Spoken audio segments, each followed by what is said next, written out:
अगर आपको भी फुटबॉल खेलना पसंद है या आप फुटबॉल प्लेयर बनना चाहते हो तो जरा रुक जाओ, क्योंकि भारत में फुटबॉल और फुटबॉल खिलाड़ियों का करियर दोनों खत्म होने वाले हैं।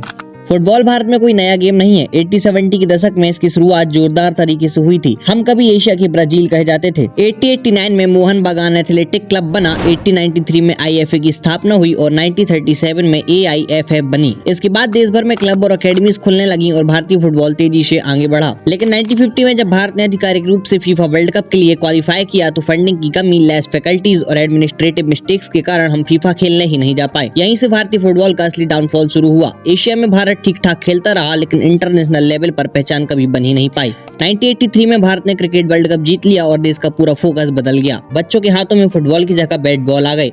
जिस रफ्तार से क्लब और अकेडमीज खुली थी, उसी रफ्तार से वो बंद भी होने लगी। फुटबॉल को बचाने के लिए कई बार कानून और नियम बदले गए, लेकिन नतीजा हर बार शून्य रहा। 2014 में ISL की शुरुआत हुई। बड़े बड़े सेलिब्रिटीज, क्रिकेटर्स और विदेशी खिलाड़ी जुड़े। हीरो के साथ 2014 से 2025 तक की लॉन्ग टर्म टाइटल स्पॉन्सरशिप आई। शुरुआती सीजन में ISL दुनिया की सबसे ज्यादा देखी जाने वाली टॉप लीग्स में भी गिनी गई। लगा कि अब फुटबॉल का नया दौर आएगा, लेकिन 2018 के बाद फिर से प्रॉब्लम्स शुरू हो गई। लीग पूरी तरह प्राइवेट मॉडल पर टिकी रही। ग्रास रूट्स से कनेक्शन नहीं बने। आई लीग और ISL में टकराव रहा।